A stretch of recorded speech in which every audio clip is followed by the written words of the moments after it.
Hello everyone, I'm Alex Dykes, and today we're inside a 2014 Lexus GX460 taking a look at the 8-inch navigation and touchscreen system inside our model. Now, navigation is not standard on the GX460. It is available in certain option packages. However, the 8-inch touchscreen is standard, as is the Lexus Enform App Suite and the HD Radio, Traffic, and Weather Suite, and the Bluetooth phone system as well as also standard. This system should be fairly familiar to you if you've used any recent Toyota or Lexus products. They share the same software in essence. The design themes are a little bit different between the Lexus products and the Toyota products. However, the GX460 is more similar to the Toyota line because it still uses a touchscreen, and the rest of the Lexus lineup for the most part has gone to the Lexus Remote Touch controller, which is sort of a joystick-like controller in the center console. Personally, I think that Lexus Remote Touch controller is one of the worst input methods I have ever used, but I think that the software is one of the most intuitive. So I think the combination of the touchscreen and the software is a really good combo for the GX460. We're starting out here on the home screen, and it is divided into 3 sections in our particular model. You can change that by clicking right up there and choosing what you'd like to show on the home screen. So you can change the layout here between a 2-screen, 3-screen views, and either 2 modules on the left and 1 module on the right, or the other way around. You can choose 2 modules here for our particular view. And as you can see, you can also change what you want to see on the screen. So right now we're seeing navigation there. I can put climate over there if I wanted to.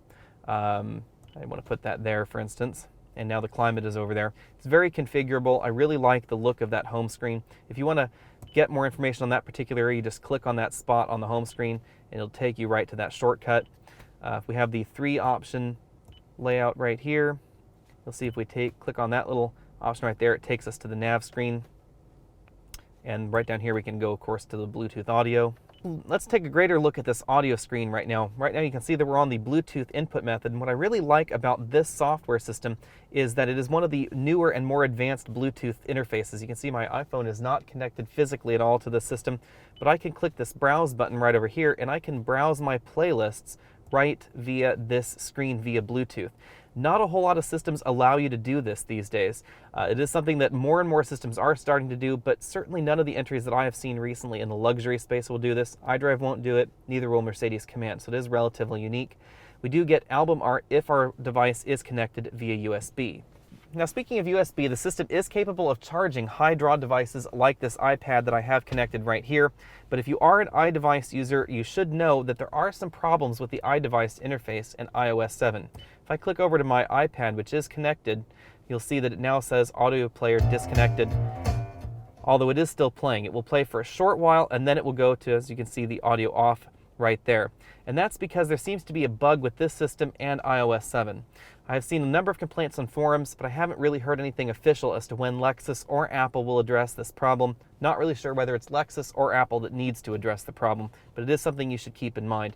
Didn't have any problems using this system with USB or other input methods.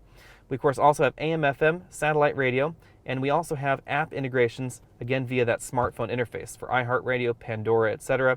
We have a single slot CD player, USB input, auxiliary input right there. If we move over to the far side, we have one single AV input as well. The only downside to using the Bluetooth audio interface over the USB cable on your iDevice or other media device is that you can't voice command particular songs, artists, or playlists like you can if it's connected via the USB. So that is one thing to keep in mind. If we move on over to the Nav tab, you'll see we have a fairly responsive Nav interface. It's very much like the rest of the Toyota and Lexus products. We have various views for the system. We can have a 3D view, you can have a 2D view. You can see we have the HD traffic on this system. To zoom in a little bit closer, we can see that. So this traffic is delivered by HD radio, and it is subscription free rather than some of the earlier systems which do make you have an XM or a Sirius subscription. Destination entry in the system is very easy. Toyota has moved to a natural voice entry method, so you can have more natural voice commands both for the navigation system as well as the other systems in the car. So you can, after the beep, please say a command. Please say help at any time for instructions. So you'll notice we can also launch apps, we can call the destination assistant, we can find nearby McDonald's, things like that. You can actually just say find nearby and then give it a point of interest. If it's in the database, it will take you there. It does make interacting with the system a lot easier. The nav interface is also fairly snappy, which is very nice as well. If we move on over to the phone interface, this should be fairly familiar to you if you've used any other Toyota and Lexus systems. We have full access to our favorites, our call history. We have a dial pad right here on the screen, which makes number entry very easy. We also have a messages option if your phone supports it. Currently, iOS devices do not support this feature, so we don't have that option in our particular vehicle. If we click on over to the Info and Apps screen, we'll move over to the Lexus App Suite first. This is where you'll find all the various apps for Lexus Enform. We have Bing, so we can Bing search the internet, iHeartRadio, movietickets.com, OpenTable, Pandora, Facebook Places, etc. Not quite as fully featured as iDrive as far as Facebook interaction, but it is very good. Pandora also works very well. We have sport quotes, stocks, fuel guide as well. We also have a fuel consumption screen, which tells us how horrible our fuel economy has been in our GX460. This is not a terribly efficient vehicle, so do keep that in mind.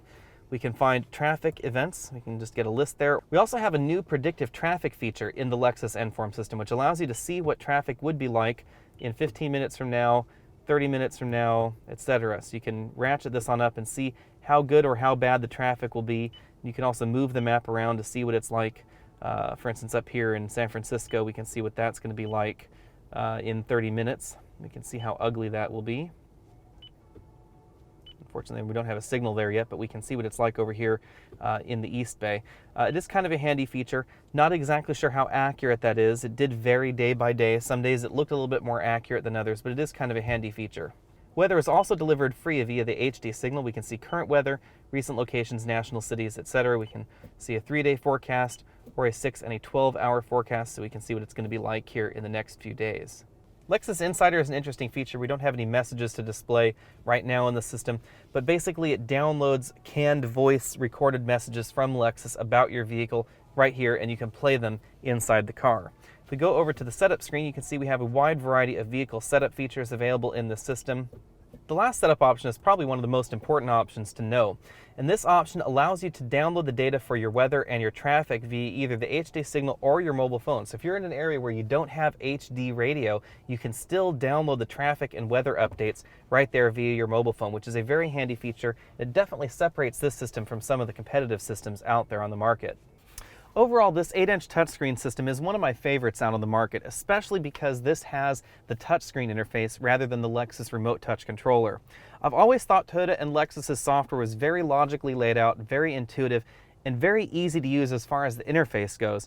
Rather unfortunately, I've just never cared for that Lexus Remote Touch controller, and I find the software is much easier to use when you can just look at the option and then go ahead and stab at it on the screen. It's much easier to interact with rather than dealing with that Remote Touch controller, which I find just a little bit cumbersome. Overall, I think this is a solid entry in this segment, and because the GX460 most directly competes with something like a Land Rover LR4, I find this software much easier to use than the Land Rovers. The Land Rovers may have some slightly more modern looking graphics, but overall that system is just very sluggish, very slow to change screens. Don't find it very intuitive at all, and the all-around camera systems in that LR4 screen really look something like the 1990s grafted into a more modern interface. That's definitely not going on in this GX460. It's difficult to compare this to some of the other entries on the market. This is not quite as fully featured as Mercedes Command, but it's much snappier and it's easier to use. I think that BMW's iDrive is still my favorite system overall on the market, but this isn't too far behind. In terms of direct competition for the Lexus GX460, I might throw in Chrysler's Uconnect because you will find that in the Jeep Grand Cherokee Summit, and that system reminds me an awful lot of this. It is very fully featured, it's very snappy, very easy to use, but it does have a slight lead on this in terms of feature functionality as well as in terms of reliability and interaction. It definitely doesn't have the same problems that I experienced with this system with iDevices. Thanks for taking the time to watch this video. Again, I'm Alex Dykes, and this has been the 2014 Lexus GX's infotainment system. Go ahead and click that subscribe banner at the bottom of your screen so you can be updated on all of our latest videos. Also, be sure to check out the full review on the 2014 Lexus GX460. That should be coming up in the next day or so, depending on how soon I get the video files all edited and together. You can also email your questions to alex@alexonautos.com. You can find out what vehicle I'm testing this week at facebook.com/alexonautos, and I'll see you next week.